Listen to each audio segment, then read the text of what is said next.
thyroid glands. I had a lady that came in today that I did a consultation with, and she's been taking Synthroid, and then they flipped her to Armor, and then they flipped her back to Synthroid, and her body is so screwed up, she's gone mental. I'm not saying to be silly, she just had, but it's affecting every part of her body. So, just because of my reading, we found a test called a urine iodine loading test, where for 4 days, 3 days you take no supplements, on the 4th day you take 50 milligrams of iodine. And then for the next 24 hours we catch it. I don't really catch it. You catch it with a cup. And then you put it in a container and you save it, and you don't save it forever, we ship it to a lab. And so what we're doing is, if you think what I'm saying to you, if you don't take any iodine for 3 days, or any items at all, on the 4th day you take 50 milligrams of iodine, your body should excrete 95% of that, if you have enough iodine in your body. Hear what I just said? It should excrete 95%. What I'm beginning to see in my practice, and I believe in my heart, there's 3 major issues that are causing health problems in America today. Sugar, trans fat, and not enough iodine that's compounded by bromine, fluorine, and chlorine, which comes back to the drinking water and your dishwasher soap, because when you do your dishwasher, that chlorine is antagonistic to your iodine in your body. And taking a shower, that's why we have shower dechlorinators. And finally, we have a lot of senior citizens that do a lot of time in the pool. You don't want to be exercising in the pool. If you want to exercise weightless, bounce on a little mini trampoline or bounce on the ball. So food for the hair is iodine. But if you're doing a lot of iodine, but you're also in the pool a lot, like I have a patient of mine that's a swimming instructor part-time. Well, she has a full-time job, and then all the rest of her time she's in the pool. Well, guess what happened to her hair?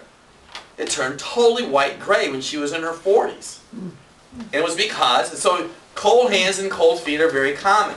Thinning of your eyebrows. Thinning on hair on the outside of your leg. All sign of low iodine. So what organ do you have to support your thyroid gland? How do you test it? You can do the urine iodine test. We could also do TSH, T3, and T4. So if you have cold hands and cold feet, wide-spaced teeth, constipation, these are all in my book, Dr. Bob's Drugless Guide to Balancing Female Hormones, and you have thin hair, you gotta fix the thyroid gland. And sometimes we can't reverse all that hair, but our goal is to prevent it from becoming worse. Okay.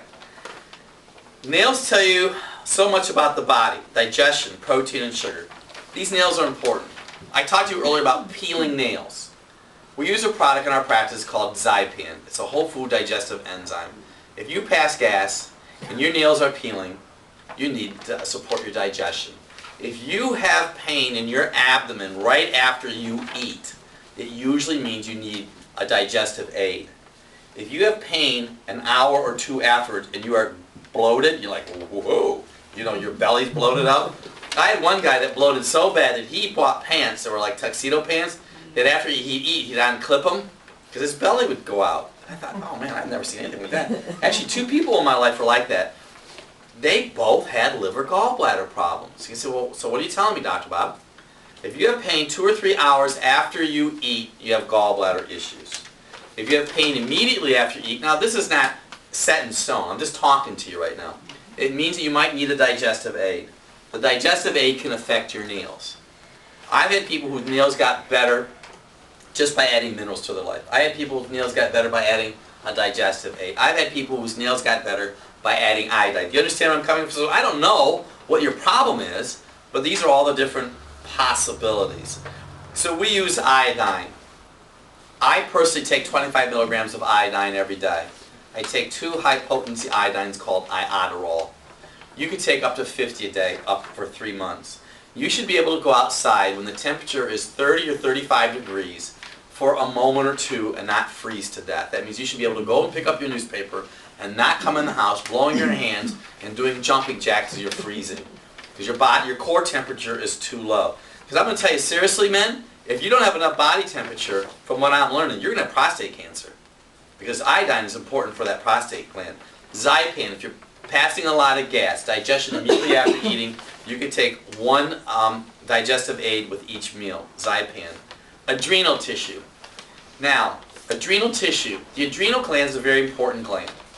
When we do our mineral tissue hair analysis, we usually see low sodium and potassium on the hair analysis. But a bright light bothers your eyes. that means your adrenal gland is exhausted. We use a product in our office called whole desiccated adrenal. And we also use a product called Drenamin. I don't want you to buy it, I'm just telling you. And if you have any questions, we'll have a consultation, we'll talk on the phone. I'm just trying to give you ideas, because this is not just a simple little item. You know, we're not doing a crapshoot with you here. I would tell you that minerals, there's one thing you can get from our office, is Celtic sea salt. You can get alfalfa tablets. You need minerals. Now, we have a salt phobia in America today. The salt phobia is nobody wants to eat salt. Salt is not bad. Sodium chloride is bad. But salt itself, Celtic sea salt, is a mineral. So let me tie all this together for you, because I know it's a lot of information. You can go to the internet. You can just go to www.druglessdoctor.com. You can watch this over again. It will be skin, hair, and nails. I know that you're going to thoroughly enjoy it, because this is critical. You see, if your skin is congested, you have a greater chance to get cancer. If your nails are peeling, you don't have good digestion. If you're losing your hair, you can say, well, geez, Dr. Well, a lot of people lose their hair. It's just that your body's not as healthy as it could be. Yes, I understand that some of it's genetic. So you want to eat whole food. You want to make sure you don't eat exclusively raw vegetables, by the way. I want you to use steamed vegetables, saute your vegetables, and raw vegetables. Vegetables, raw vegetables can take minerals out of your body. Psyllium can take minerals out of your body. So can flax powder. If you're just focusing always on this artificial outside in, you could cause a challenge. So I want you to eat whole food. Minimize wheat. Minimize or eliminate soy from your life, because soy depletes the body of zinc. Soy has a natural affinity for aluminum. Take some iodine. A nice little test you can do to see how your thyroid gland is doing is get a thermometer. Shake it down. Put it in your armpit when you first wake up in the morning. It should be 97.8 or above. I can tell you, with spinal adjustments alone, I've had people's skin clear up. When I look at somebody and say, man, you look really good, you can tell by looking at a person's face, like I'm looking at a lot of your faces, how it's vibrant. You have more life inside your body. Your blemishes are gone. And that's what it's all about, especially if you have teenage kids today. You know, if you have a child today that's a teenager and their skin is plugged up, you know, acne, this is serious long-term health. Because if you have a plugged up liver, you could have anger. So, hopefully you're going to have better skin, hair, and nails. Thank you so much. Okay, so is that intense? Let me grab that.